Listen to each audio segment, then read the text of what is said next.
Hola, bienvenidos y bienvenidas al podcast de Ciclismo Evolutivo. En el episodio de hoy quiero hacer una breve y pequeña reflexión simplemente acerca del uso que estamos haciendo con las palabras y con la idea de los datos o de entrenamiento basado en datos. Y es que simplemente quería hoy aprovechar esta tarde que ha quedado para poner las cosas un poco en contexto y un poco que también que no perdamos el norte, que a veces parece que lo estamos haciendo. ¿Por qué lo digo? Porque cuando se habla o escucho a los ciclistas hablar de datos como si fuesen solamente los datos de potencia, incluso si me apuráis, de métricas ultraprocesadas de potencia, de TSS, de CTL, de FTP, de potencias críticas, de W', de resistencia a la fatiga, de kilojulios. Y por supuesto que tenéis razón, o sea, claro que esos son datos de entrenamiento y claro que son útiles para el rendimiento, pero los datos no son solamente eso. O sea, los datos abarcan todo el espectro de cosas tangibles e intangibles. Desde los datos que podemos medir, y añadamos a esto, ¿por qué no?, la frecuencia cardíaca, el lactato, la glucosa, la temperatura corporal, la temperatura atmosférica, la altitud, la velocidad, ¿por qué no?, el tiempo o la cadencia, son también datos que podemos usar y que muchas veces nos pueden decir más cosas que la propia potencia. Pero no nos quedemos aquí en las cosas que podemos medir fácilmente, sino que hay una gama de datos que no podemos medir fácilmente o directamente, ¿vale? O por lo menos no en forma cardinal, o sea, no en cantidad, sino más bien en orden o de forma perceptiva, que nos dan la misma información o más y que también se deben considerar datos. Al final, nuestras percepciones, nuestra percepción de esfuerzo, nuestra sensación de fatiga o de agotamiento o de estado de ánimo son datos en tanto en cuanto nos indican estados de nuestro organismo. O sea, si las entendemos, estas sensaciones nos están gritando, nos están diciendo cosas. ¿Por qué les damos menos validez? Porque no nos los dicta una máquina. Algo similar ocurre con nuestras intuiciones, nuestras corazonadas o nuestros pensamientos directamente. Ocurren por una razón y no digo que haya que seguirlo siempre o que no haya que actuar de forma racional, pero lo primero que tenemos que utilizarlos para saber por qué ocurren.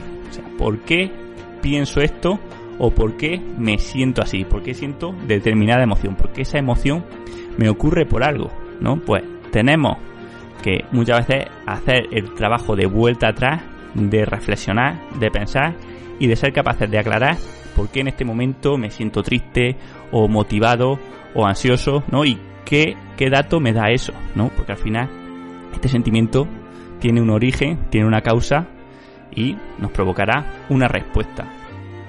Tenemos que ser capaces de entenderlo. Como bien explica Gergi Grenzer, detrás de una intuición o de un sentimiento hay un proceso en segundo plano y mediado por nuestras experiencias que analiza un montón de datos complejos en entornos muchas veces con incertidumbre para generar en nosotros una respuesta adecuada a la situación. Al igual que antes, con esto no quiero decir que haya que seguir las intuiciones o los pensamientos siempre, pero sí saber un poco cómo se producen y por qué, o reflexionar, por qué mi cuerpo, por qué mi mente desea o siente o pide esto, ¿vale? Porque al final hemos evolucionado para tomar las mejores decisiones posibles en un entorno de incertidumbre. Y la cuestión es que estos sentimientos son datos, porque lo que nos los provoca o lo que nos hace sentirnos de una forma o de otra también son datos. Lo que vemos son fotones, son datos que nuestro cerebro procesa. Lo que oímos son ondas, son vibraciones, son datos que nuestro cerebro procesa. Lo que tocamos son átomos, son moléculas, son materias, son datos que nuestro cerebro procesa. Y por supuesto, los cambios en nuestro entorno son datos. Lo mal que me siento después de pelearme con un compañero son datos. La ansiedad que tengo al pasar por una carretera llena de tráfico son datos. Lo bien que me siento después de hacer una buena actuación o ganar una carrera, también son datos, claro que sí. O lo bien que me encuentro, la felicidad que siento al escalar una montaña o al hacer el entrenamiento que me apetece, al igual que la apatía al hacer el entrenamiento que me aburre. Son datos, son cosas importantes. Tienen la misma validez que los datos o que las métricas de potencia, de frecuencia cardíaca, de lactato o cualquier otra. Que un dato no se pueda medir no quiere decir, bajo ningún concepto, que no se pueda mejorar. En todo caso, no se podrá modelar. Todo el mundo, todos los ciclistas, todos los entrenadores, usamos datos todo el tiempo para guiar nuestros comportamientos en la vida. Por tanto, hablar de entrenamiento o de salud basada en datos es una visión reduccionista, porque parte de la idea de que solo son datos aquellos que no podemos procesar subconscientemente.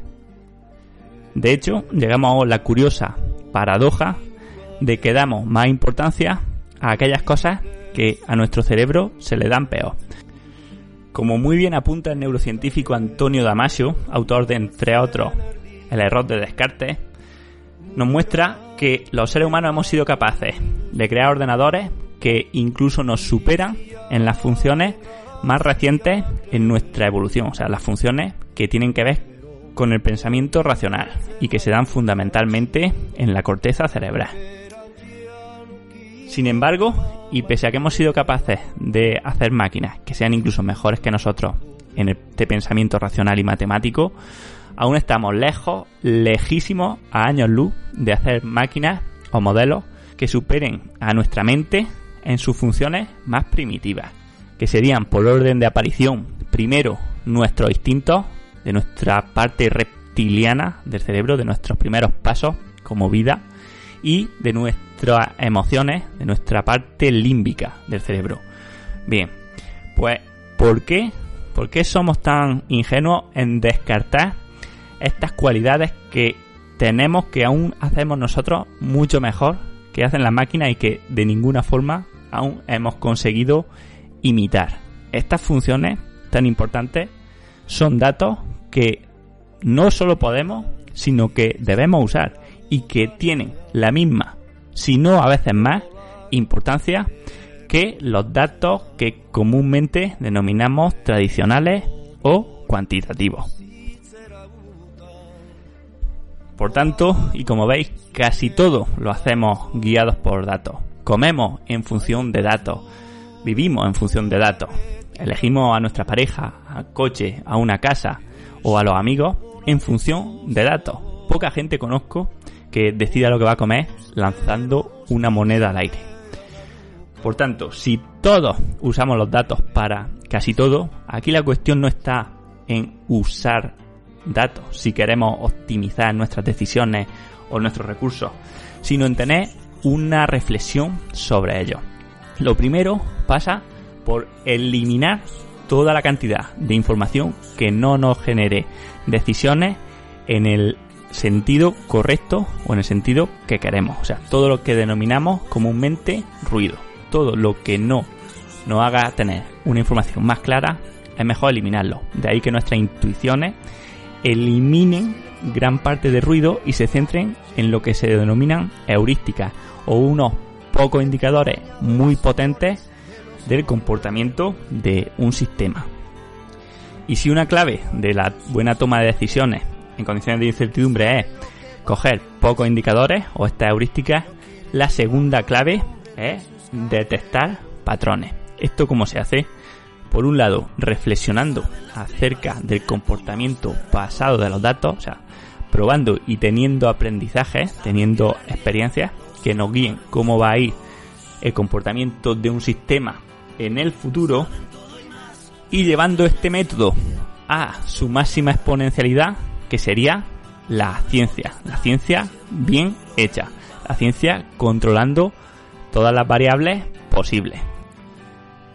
Así, la experiencia y la ciencia, junto con las heurísticas y la reflexión, es las que hacen que podamos navegar correctamente un mar de datos infinito. Sin más que añadir, yo soy Manu Sola Arjona y esto ha sido Ciclismo Evolutivo. Nos escuchamos en el próximo episodio. Monedas de tan sucias, tan desdibujadas, odioso tintineo en manos encalladas, y son las patas de sus mulas, si el látigo se llama hambre, las dueñas de caminos que no son de nadie, cerrojos al antojo de la poca hondura, abiertos para dar paso a las cerraduras, que dejan huellas que los guían para volver a desquitarse, para no tener que rasgarse más las vestiduras, que saben las tripas de puños cerrados, saben que la riegan los amargos tragos, saben todo y más del tenerse en pie de la soledad, saben por qué está siempre duro